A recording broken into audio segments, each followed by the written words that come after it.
Черный мужчина усыновляет 6 девочек, которых никто не хотел брать. Годы спустя он раскрывает их шокирующую правду.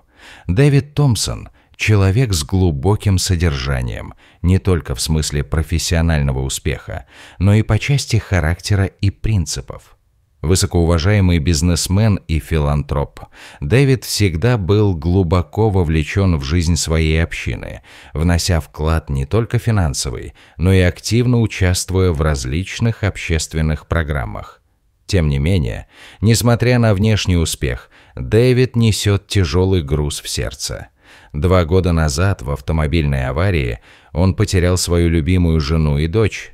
Трагедия, которая оставила в его жизни пустоту, которую, казалось, ничто не может заполнить.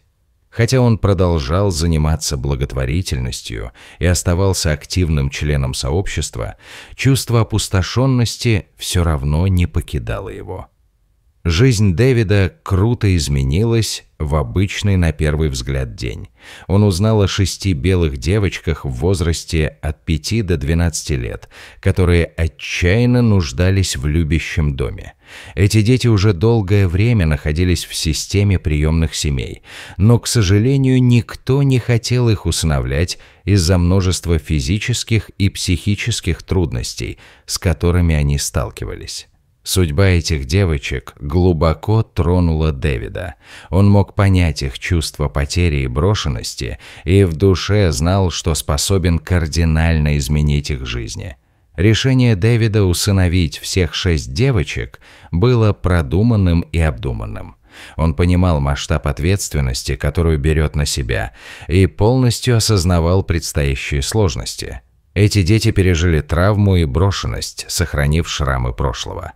Дэвид знал, что обеспечение им любящего и заботливого дома – это не просто удовлетворение физических нужд. Ему предстояло оказывать эмоциональную поддержку, следить за тем, чтобы девочки получали необходимую терапию и образование, а главное – создать стабильную и любящую обстановку, в которой они смогут исцелиться и раскрыться. Путь, который предстоял Дэвиду с девочками, был нелегким. На этом пути возникало много проблем, как ожидаемых, так и неожиданных.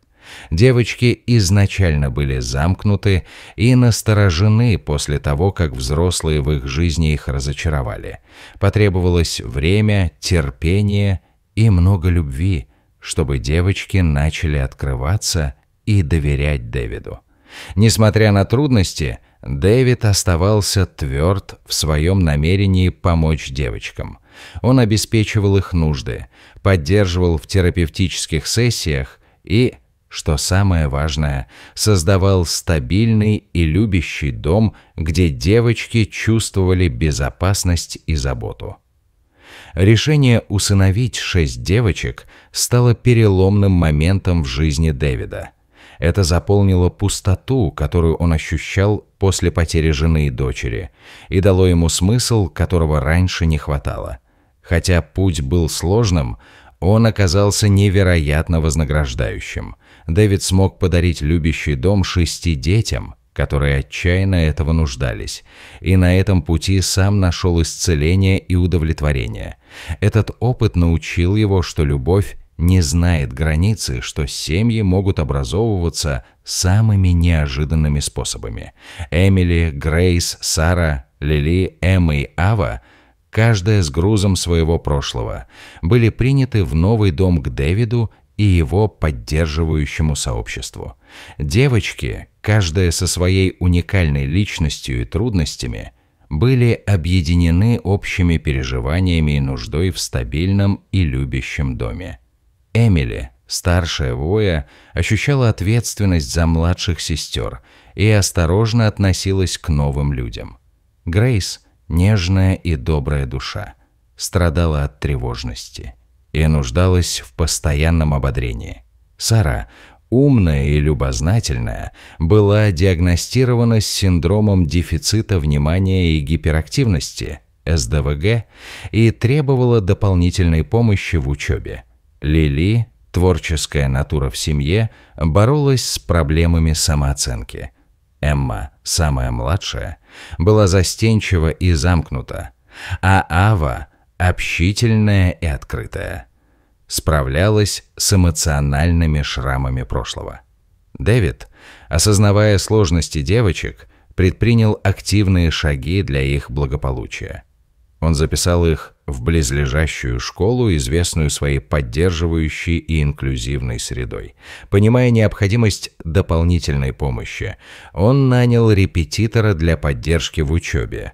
Самое важное, он организовал терапевтические сессии, чтобы помочь им исцелиться от прошлых травм. Дэвид понимал, что исцеление – это процесс, и важно работать с эмоциональными ранами девочек.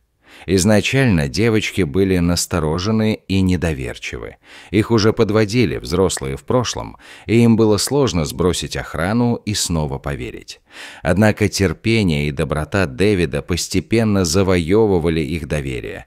Он относился к ним с уважением и пониманием, создавая стабильную и любящую среду, где они чувствовали себя в безопасности и заботе. Дэвид был последовательным в своем подходе, и с течением времени девочки начали открываться и принимать его как своего отца. Эмили, старшая, первая начала доверять Дэвиду. Она увидела, сколько заботы он проявляет и как усердно работает, чтобы обеспечить их нужды. Грейс, утешенная мягкой и обнадеживающей манерой Дэвида, начала чувствовать уверенность в новом доме. Сара, получая дополнительную поддержку, засияла в школе. Лили, вдохновленная верой Дэвида в ее таланты, стала увереннее в своих художественных способностях. Эмма, открывшаяся благодаря теплоте и доброте Дэвида, стала заводить новые дружбы. Ава, поддерживаемая терапевтическими занятиями, начала исцеляться от эмоциональных ран прошлого. По мере того, как девочки исцелялись и процветали в новой среде, они начали видеть в Дэвиде не просто опекуна, а отцовскую фигуру, на которую можно равняться и которой можно восхищаться. В свою очередь, Дэвид полюбил девочек как собственных детей. Вместе они сформировали новую семью, основанную на любви, уважении и общем стремлении поддерживать друг друга на пути исцеления и роста. Со временем девочки росли и расцветали под внимательной заботой Дэвида. Эмили, когда-то недоверчивая и замкнутая, превратилась в уверенную молодую женщину, успешно учившуюся и ставшую примером для младших сестер. Грейс, которая раньше страдала от тревог, научилась справляться с чувствами и стала активным участником школьного театра. Сара, поборовшая с ДВГ, разработала стратегии концентрации и преуспела в любимом предмете – науке. Лили, когда-то лишенная уверенности, поверила в свой талант и даже выиграла местный конкурс по живописи. Эмма, застенчивая ранее, стала более общительной и завела новых друзей в школе. Ава, исцеляясь от душевных ран, нашла утешение в игре на пианино. Дэвид был чрезвычайно горд девочками и во всем их поддерживал. Он посещал их школьные мероприятия, поощрял заниматься любимым делом масуком и отмечал успехи. Он продолжал создавать стабильную и любящую атмосферу дома, что было ключевым для их дальнейшего исцеления и развития. Девочки же были благодарны Дэвиду за все, что он сделал, и считали его своим героем. Они уважали его силу, доброту и преданность их благополучию. Девочки также подружились с другими детьми в сообществе и пользовались всеобщей симпатией. Эмили подружилась с незнакомыми, разделяющими страсть к литературе. Грейс нашла поддержку в театральном кружке. Сара вступила в научный клуб и обрела друзей, интересующихся миром. Лили встретила единомышленников, молодых художников, которые вдохновляли и поддерживали ее. Эмма завела друзей в классе, а Ава присоединилась к музыкальной группе, где познакомилась с другими музыкантами. По мере того, как девочки исцелились от ран прошлого, между ними и Дэвидом сформировалась крепкая связь. Они начали видеть в нем не просто опекуна, а отцовскую фигуру, которая искренне заботится и поддерживает их. Дэвид, в свою очередь, полюбил девочек как своих собственных детей. Они стали семьей, объединенной любовью, уважением и общим стремлением поддерживать друг друга. Когда девочки повзрослели и начали думать о будущем, они знали, что могут рассчитывать на поддержку Дэвида и сообщества. Эмили задумалась о поступлении в колледж для изучения литературы. Грейс мечтала о театральной карьере, Сара интересовалась наукой и хотела стать ученым.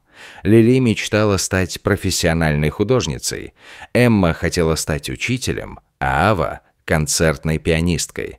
Вместе они преодолевали трудности и поддерживали друг друга на пути к исцелению и самопознанию. Теперь они были не просто группой девочек, которых свела судьба.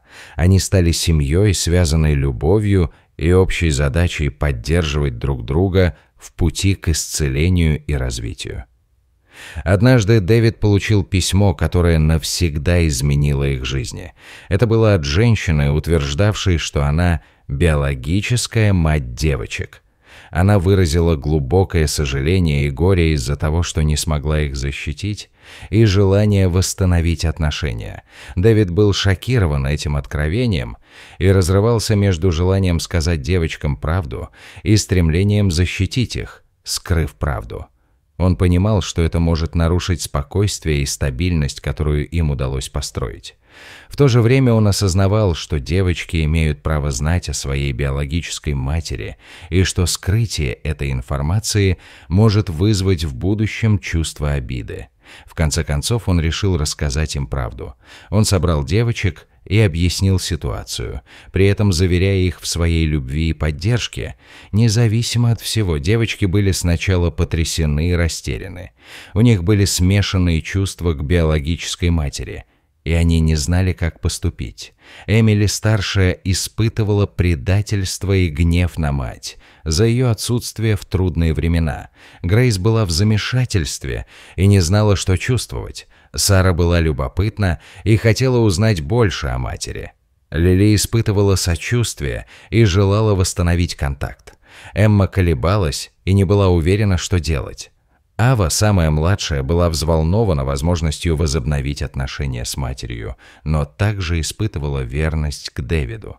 Несмотря на первоначальный шок и смятение, со временем девочки приняли это откровение. Они осознали, что их мать была жертвой насилия и поступила так, как считала правильным на тот момент.